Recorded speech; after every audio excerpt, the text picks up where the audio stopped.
$100 million in the Oculus store today. $100 million. Quest is accelerating. We're seeing the first hockey stick bend in VR's adoption. So now, if a consumer asks us, is this the time? Should I buy into VR? The answer, without hesitation, is yes. We have an incredible amount of great experiences for you. And we're building more every day. If you have questions about our hardware, read our reviews. And if a developer asks, is this the time where I should be developing for VR? The answer is also absolutely yes. We're building the user base you want. We have the ecosystem you need. We have an incredible form factor. We're going to keep pushing the technical limits. And together, the developers in this room and Facebook are building the content of the future. We're doing this together. Now, this is usually the time in Connect where I would pivot. I would start talking about the incredible games and experiences that the developer community is going to bring to our platform this year. Now I'm doing it. But, as many of you know, Oculus has a new head of content, and I have a new role. So this year, at a very short time on stage, he gets to come out here and have all that fun with you. Please welcome Mike Verdu.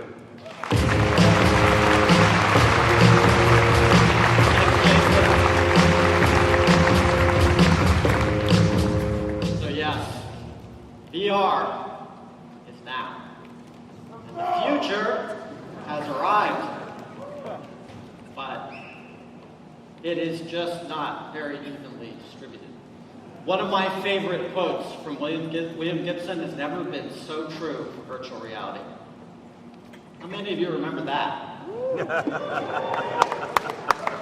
It's a Rift DK1.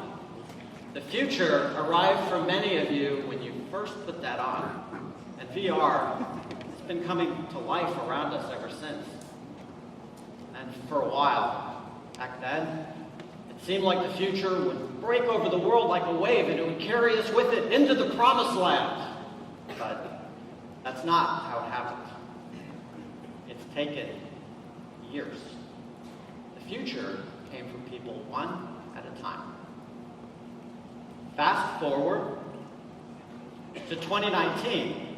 There are millions of people entering VR regularly, and we've seen the first VR-only platinum hit, selling more than 1 million units. I think that's awesome. VR titles are now racking up sales numbers that are respectable in any other medium. At last, the future has arrived at enough scale that we can actually make a living there. And that's why we can finally say, VR is now.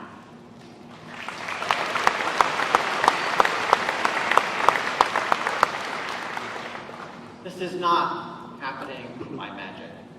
The future is arriving because of your creativity, your passion, and your hard work.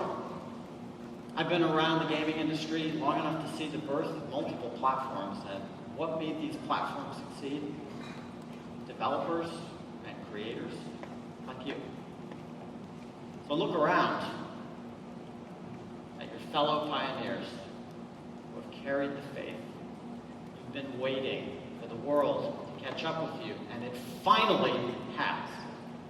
You are not early anymore. You're in the right place at the right time. And from all of us here, your partners, we wanted to say thank you. Thank you for sticking with it.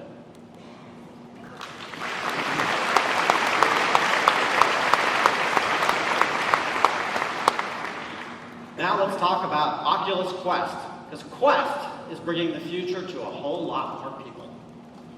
As you've heard, and as you've seen, no PC, no tethers, no external sensors, and a time to fun measured in seconds. Quest is off to an incredible start, all thanks to the experiences created by all of you. Your hard work is paying off. It's paying off in the metrics that matter to your business. For example, the average attach rate for purchased apps on Quest, higher than any of our other platforms. In fact, first month of Quest, more than 80% of Quest buyers purchased content. It's paying off for developers, like the Superhot team, who sold more than 300% more copies for Quest than their Rift launch. It's paying off for Beat Games, who made that first platinum hit. Their Quest launch has been phenomenal.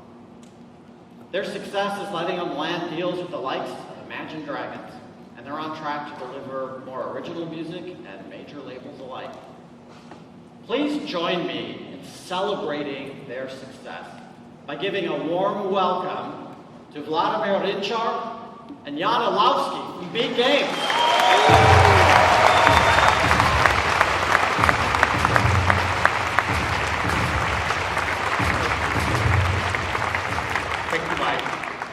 And thank you, Beat Saber community, who made this all possible.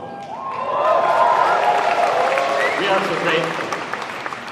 We initially made Beat Saber just in 3 guys, Yaroslav Beck, me, and Vladimir. To our surprise, it became quickly viral hit, played by more than 1 million players all around the world. It shows that a successful VR game can be created even with no budget and no big deals. Virtual reality has so much unexplored potential. It can be a simple and engaging concept, which is inclusive and enables players to feel like superheroes. This May, we are proud to be one of the launch titles for Quest, and a month later, we showcased Beat Saber with 360 degrees levels. And we actually think that this new mode might be the best way how to play the game. And it will be available for everyone this December. I know that's a bit far from now, but we actually have something great you will enjoy much sooner. Ladies and gents, this is the moment you've waited for.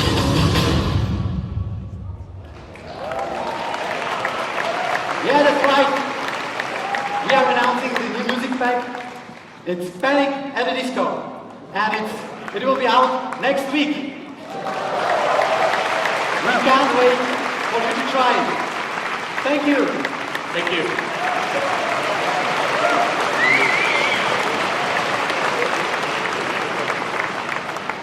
Vlad and Jan have brought so much delight to so many players, as are other developers who are finding success in a variety of ways. They create, they refine, they build a loyal fan base, and they deliver value with every update. Just look at Big Planet Games. They've built a franchise in VR. They shipped Ultra Wings across a variety of VR devices over the last few years, added content through updates, and they built a community. Or Vertical Robot. They cut their teeth on the Unreal Engine for Oculus Go. That experience paid off in Red Matter. It's one of the best looking games on Quest. In just 1 week on Quest, they managed to double their lifetime revenue from Rift. And then their stress level 0.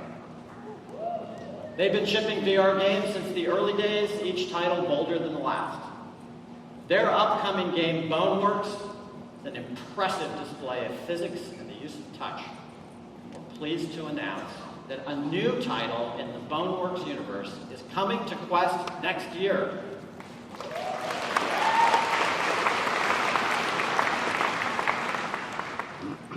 We think gamers on Quest have a ton to look forward to this year and next, thanks to the ingenuity of the people in this room. Here's just a peek at some recent and upcoming titles. Yeah! Come on, come on! Let the games begin!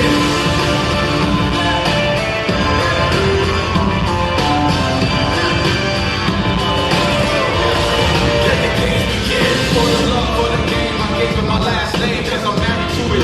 To me, it's my everyday. But now, remain calm, it's what I do best. To my first true love, I confess. It's for the love of the game.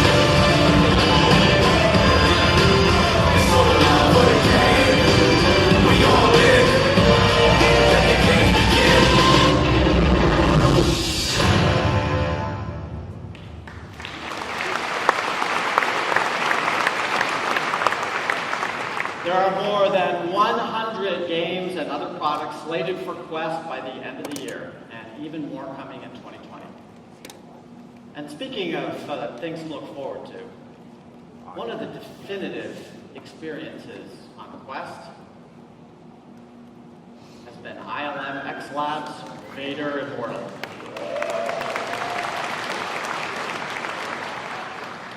Now, you've all had that moment in Vader Immortal where you come face to face with the Sith Lord himself for the first time, and you look up and you feel like he's actually there with you. Presence isn't just about the feeling that you're in another place. Lord Vader reminds us it's about feeling the presence of others, even virtual characters. We've been delighted with the reception for Vader Immortal. These are press and reviewer quotes, but our users love the experience as well.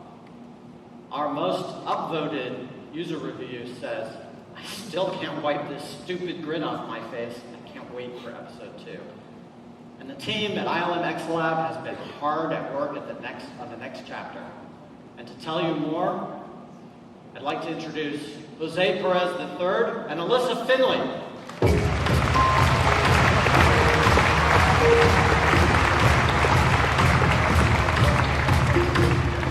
We're excited to be here on behalf of ILM X Lab, Lucasfilm's immersive entertainment studio, to talk about Vader Immortal, Episode 2.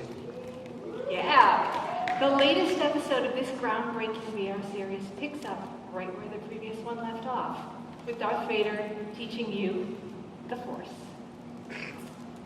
One of virtual reality's greatest strengths is the power of presence, the ability to be transported into different worlds and to connect firsthand with characters you've previously only seen on the screen, to make the transition from storytelling to story living. At its core, Vader Immortal explores one central question. What would it be like for you to be the hero of a Star Wars adventure, and for you to find out firsthand Darth Vader's mysterious plans? Episode 1 transported you to Mustafar, and it told a new story about an unexplored period in Darth Vader's life. As that story unfolded, you discovered your own lineage, how that tied into Vader's plans, plus you trained with a lightsaber in both the episode and the action-packed lightsaber dojo. In episode 2, you'll get to explore beneath Vader's castle. You'll get to use the Force, and there will be some incredible plot twists along the way. For a project this ambitious, we knew it would be important to collaborate with the right creative partners. The series brings together Maya Rudolph, who voices Zoe 3, and award-winning writer David S. Goyer, in addition to our incredible team of digital artists, producers, engineers, and designers. In developing Vader Immortal Episode 2, we wanted to build upon the foundation set in our first installment from both a story and an interactive perspective. In this episode, you're going to discover more about your connection to Mustafar and the mysterious Black Bishop as you traverse the ancient Corvaxian fortress. New creatures, like the Dark Guest, lie in wait below the planet's surface. She's gigantic, she's mad, and she's hungry. You'll gain a powerful weapon, the Proto-Saber. The unique hilt you see was designed by our teams at Lucasfilm as an ancient relic that plays a central role in the story. In addition to the narrative experience, we also created Lightsaber Dojo 2. This new dojo allows you to hone your skills with a lightsaber and unleash the power of the Force on your opponents. We're super excited about the new mechanics in the latest dojo. Using only a single button, you will use the Force to stun, pick up, and fling your opponents across the arena. You can even attack enemies from a distance by straight up throwing your lightsaber at them, which is super awesome. There's genuinely nothing like using the Force in virtual reality. Now, when we were here last year, we showed you the first trailer for Episode 1. Today, we are delighted to debut the launch trailer for Vader Immortal Episode 2. Let's check it out.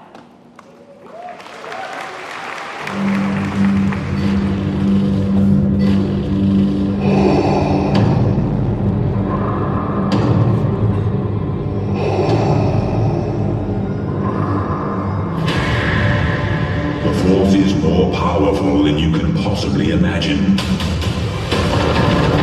Follow me and I will instruct you in its ways. You will be Force if you are to survive the path ahead. Your anger makes you stronger.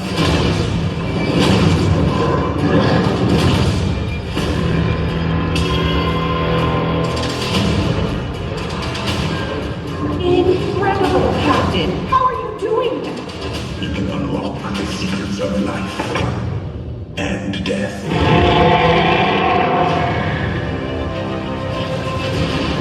You think yourself impressive?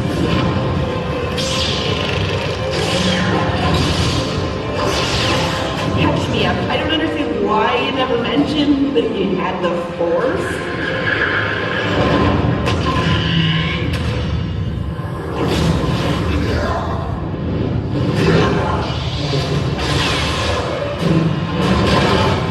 Don't move.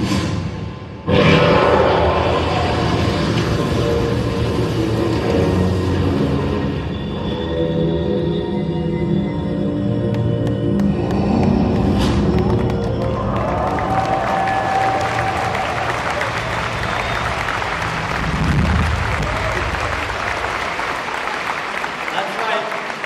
Vader Immortal Episode 2 is available right now on the Oculus Store for Quest and Rift. So, Quest has had a terrific few months, but PC is still the place with the highest fidelity VR games. The launch of Rift S earlier this year continues that legacy. Rift S combines convenience with the raw power of PC.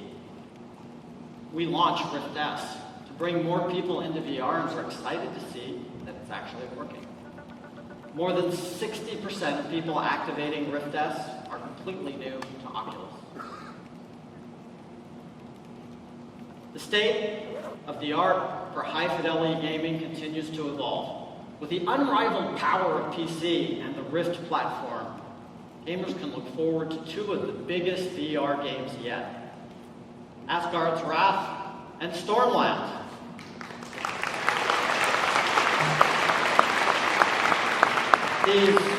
These are incredible titles that show that VR is now home to gorgeous, full-length games that have all the richness and depth that you'd expect from blockbusters on any other platform. For RPG fans wanting a VR fantasy game to sink their teeth into, Asgard's Wrath offers more than 40 hours of gameplay, and even more if you're a completionist. And Stormland, it offers near endless replayability thanks to its co-op gameplay mechanics and its ever-changing world. We're pleased to announce that Asgard's Wrath and Stormland are launching this fall, and they are available for pre-order right now.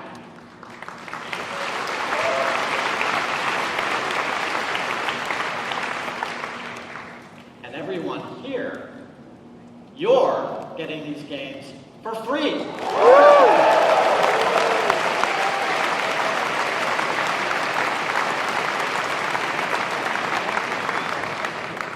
And if you can't wait to launch to play them, they're on the show floor.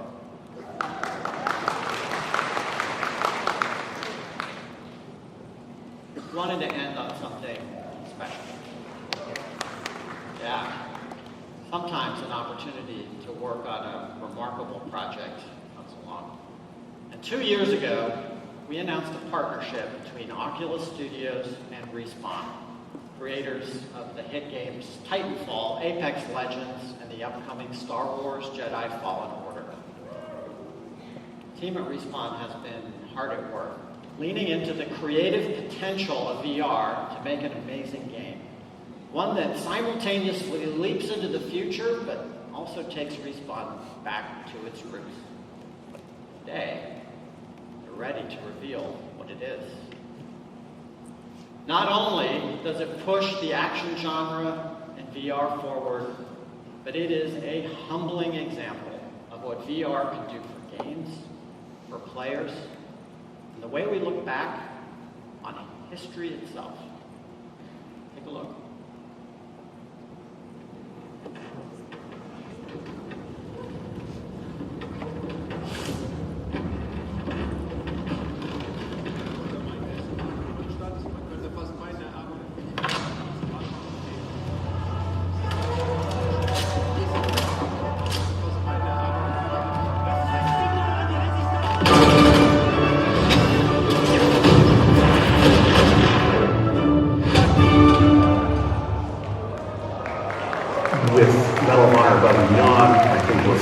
finally able to fully realize that vision from 20 years ago of putting you in the boots, allow you to see through the eyes of someone who was actually there.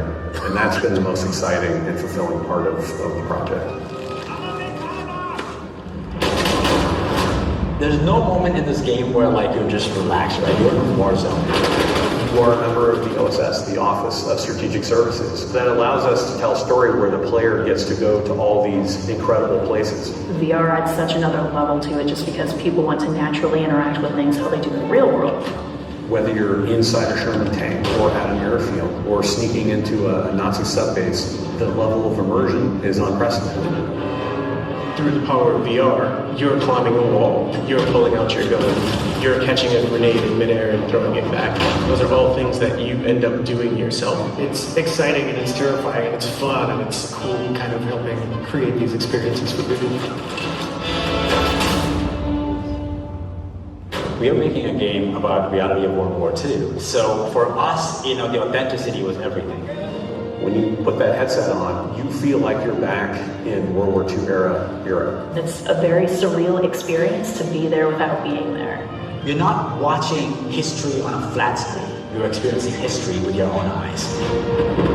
We had the opportunity to sit down and interview combat veterans from World War II. It's very emotional and it's very inspiring. And that's what draws us to dive deep for our characters. And putting you as the player on an adventure that spans some of the biggest moments of the war. The Medal of Honor franchise immediately gives us something more intimate, more cinematic. Games are at their best when they're immersive and we're finding all sorts of little things that we can't do in traditional games. Having the backing of Respawn and Oculus gives us the ability to push those boundaries in ways that hasn't been pushed before. When you see someone play it, when they just kind of lose themselves into the game, it's been pretty impressive. If the game we're making ignites people's imaginations and illuminates the world, then we've accomplished what we set out to do.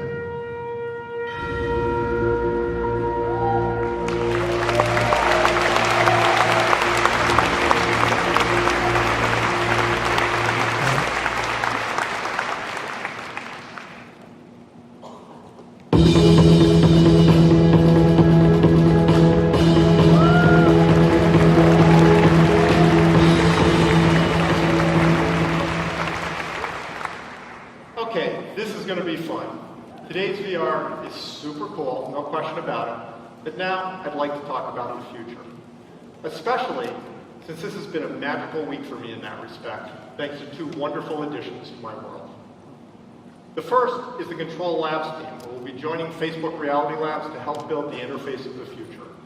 Their EMG technology has exciting potential for delivering natural and intuitive interaction for VR and AR, and I'm delighted to welcome them to FRL.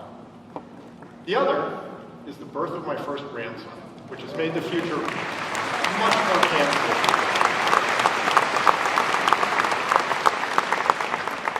Thank you. It was actually way more moving than I expected. Sitting there with him in my lap on that first night with everyone else asleep, I found myself looking at his beautiful, tiny face and wondering what the amazing, unimaginable future he'd live in would be like. And of course, the one thing I was sure of was that VR and AR would be a transformative part of whatever was to come. That transformative VR future is what I'm going to talk about today, but the past and the present are the keys to the future. So let's start by traveling back to the early 1980s, when I was a grad student in energy management and policy at Penn.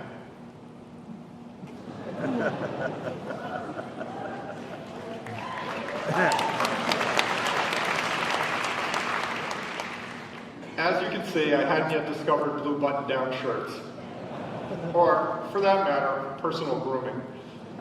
What I had discovered was the personal computer in the form of the Vector Graphics VIP. The Vector sported a 4 megahertz processor and a full 56K of memory, which was hot stuff in those days, and I instantly fell in love with the freedom of having an entire computer to myself. Back then, the world we live in was just being born. The IBM PC didn't yet exist. VisiCalc could ship for the Apple II the year before, so the first killer app was starting to make progress with early business adopters, but there were only about 2 million personal computers in the world, and most of them were owned by hobbyists, gamers, and enthusiasts. In short, back then, personal computers were more of a novelty than a real thing. But the more I used the Vector, the more I began to believe. So when the IBM PC came out, I walked away from my PhD program to write video games like this.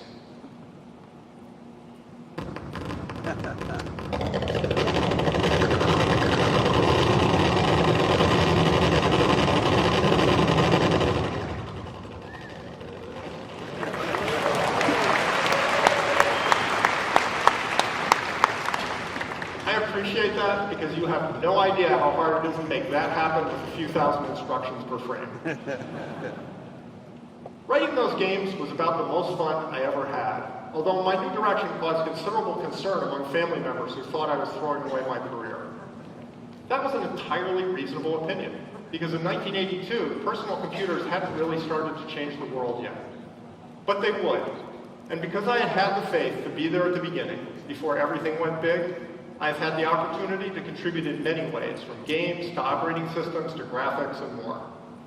Never for a moment have I, or anyone else I know from those days, regretted the decision to dive in while it was still early days and help make the future happen.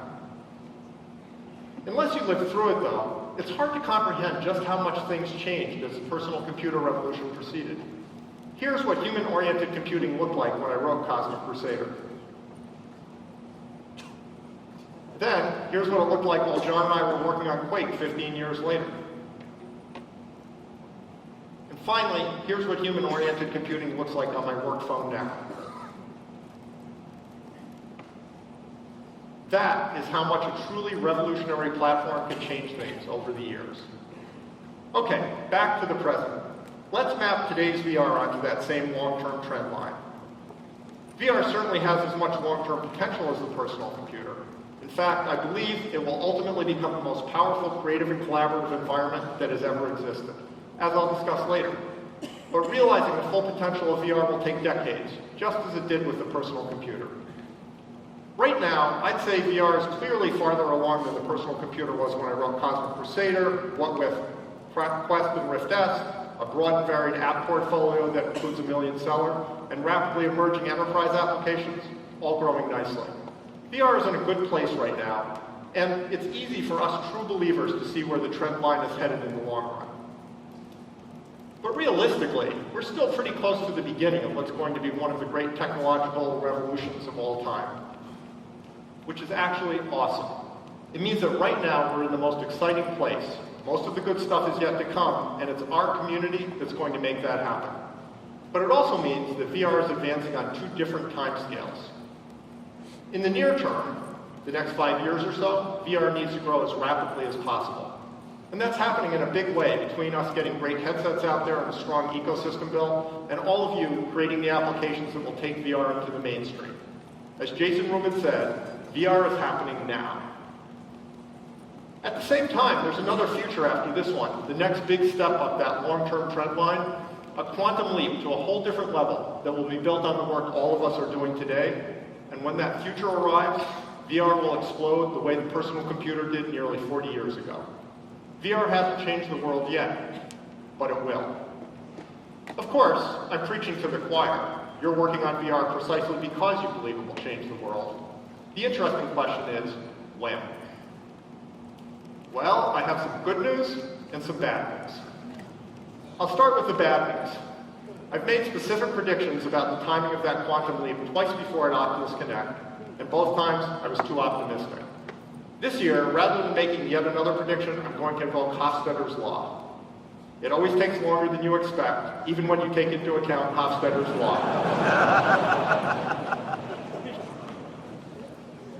The honest truth is, I don't know when you're going to be able to buy the magical headset I described last year. VR will continue to evolve nicely, but my full vision for next generation VR is going to take longer. How much longer? I don't know. Let's just say not anytime soon. Turning breakthrough technology into products is just hard. So that's the bad news. But then there's the good news. That quantum leap into the future is still coming, and we at FRL are making it happen as fast as we can. So what exactly will that future look like? If we're talking about the long-term future, that's easy. VR AR is, in my opinion, going to be the most significant technology of the next 50 years, just as personal and mobile computing have come to dominate our lives, over the 46 years since the first personal computer, the Alto, was built at the Xerox Palo Alto Research Center.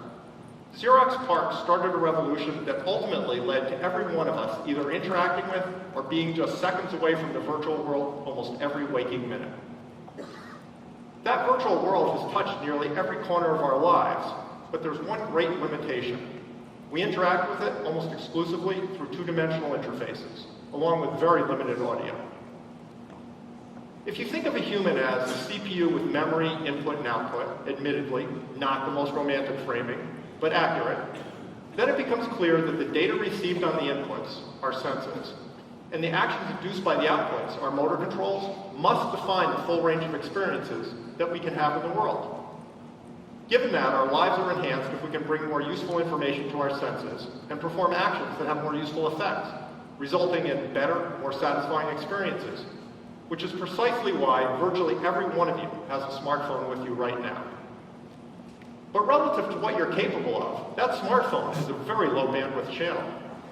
In contrast, VR and AR have the potential to give us all the bandwidth we can handle in the ways we're built to use it, and that will let us do more of what makes us human, especially socially. That's the fundamental reason why I believe VR AR will be the dominant technology of our lifetime across the full sweep of our digital lives, games, of course, but also so much more, as I'll touch on later. So to me, it's easy to predict that awesome long-term future. Predicting the next generation of VR is harder.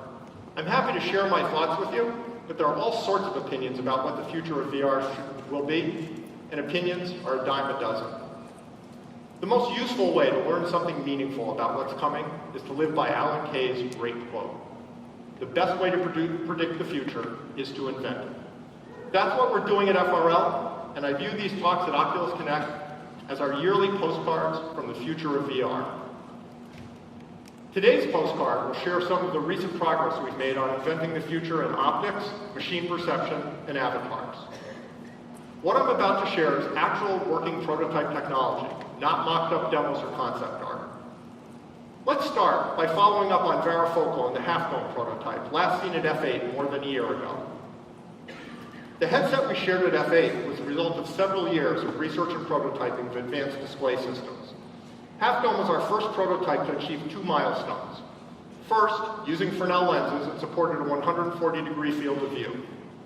Second, by physically moving the screens based on eye tracking, it changed the focal depth and kept the image sharp, even when inspecting close objects. Today, I'm pleased to be able to share a new varifocal concept prototype, Half Dome 2, built by our display systems research team working closely with several other teams across FRL. Unlike the original Half Dome 2 is targeted primarily at